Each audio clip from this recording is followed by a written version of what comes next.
এই দুর্নীতিগ্রস্ত অপদার্থ সরকারকে অপশাসন করার জন্য মাননীয় প্রধানমন্ত্রী নরেন্দ্র মোদীজির নেতৃত্বে সমগ্র বিজেপি পরিবার যে প্রচার করছেন তাকে ত্বরান্বিত করতে চান। তিনি বাংলায় পরিবর্তন চান, বাংলায় একটি রাষ্ট্রবাদী ডবল ইঞ্জিন সরকার প্রতিষ্ঠা হোক।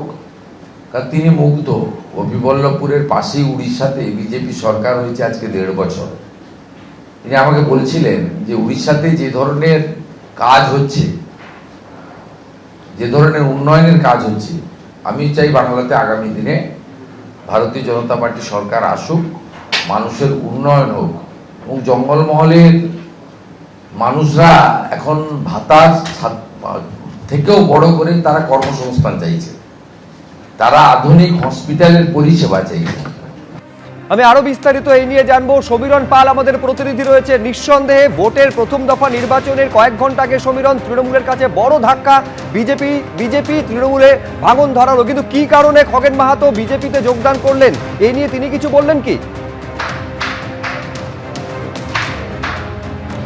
দেখো শুভ্রজিৎ, যেটা জানালেন যে গত 2021 সালে তিনি চিকিৎসক ছিলেন, তিনি চাকরি ছেড়ে দিয়ে তৃণমূলের বিধায়ক হয়েছিলেন, তৃণমূলের টিকিট পেয়েছিলেন এবং 5 বছর বিধায়ক ছিলেন এবং তিনি জঙ্গলমহলে চিকিৎসা পরিষেবা দিতেন একেবারে প্রান্তিক মানুষদের এবং সেখানে কাজ করতেন। কিন্তু তার একটা ক্ষোভ যে তাকে কোনো কিছুই জানানো হয়নি, এবারে তাকে টিকিট দেওয়া হয়নি এবং তার একটা ক্ষোভ রয়েছে এবং সেই কারণে তিনি মানুষের সেবা করতে চান, বিজেপির সঙ্গে থাকতে চান। সেই কারণে বিজেপির নেতৃত্বের সঙ্গে যোগাযোগ করেছিলেন এবং তারপরে রাজ্যের বিরোধী দলনেতা এবং নন্দীগ্রামের প্রার্থী শুভেন্দু অধিকারীর সঙ্গে তিনি যোগাযোগ করেন এবং সেই মতো তড়িঘড়ি আজকে নির্বাচনের কয়েক ঘন্টা আগে, কিছুক্ষণ আগে বিজেপির যে রাজ্য বিজেপির দপ্তরে আসেন এবং তিনি বিজেপিতে যোগদান করেন এবং তিনি বলেন যে কাজ করতে চান এবং তিনি বিজেপির সঙ্গে যুক্ত হতে চান। সেই কারণেই তিনি বিজেপিতে যোগদান করলেন ভোটের কয়েক ঘন্টা আগে।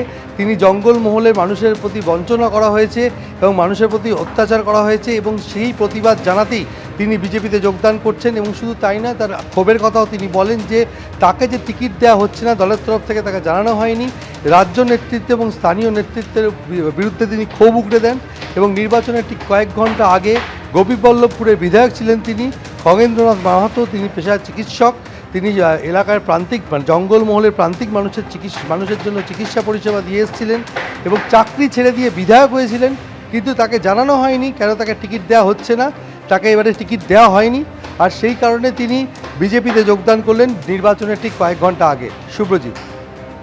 সমীরণ, তুমি আমাদের সঙ্গে থাকো। দর্শকদের আরেকবার জানাবো যে তাকে টিকিট দেওয়া হয়নি এবারের বিধানসভা নির্বাচনে, এমনকি তার সঙ্গে এই নিয়ে কোনো যোগাযোগও করা হয়নি, যার জন্য কিছুটা ক্ষুব্ধ খগেন্দ্রনাথ মাহাতো এবং তিনি মানুষের কাজ করতে চান বলছেন এবং তারপর তিনি বিজেপিতে যোগদান করেছেন। খগেন্দ্রনাথ মাহাতো, যিনি গোপীবল্লভপুরের তৃণমূল বিধায়ক, নির্বাচনের প্রথম দফা নির্বাচনের কয়েক ঘন্টা আগে তৃণমূলে ভাঙন ধরালো বিজেপি, তৃণমূল বিধায়ক তিনি যোগ দিলেন বিজেপিতে। এবিপি আনন্দ, এগিয়ে থাকে, এগিয়ে রাখে।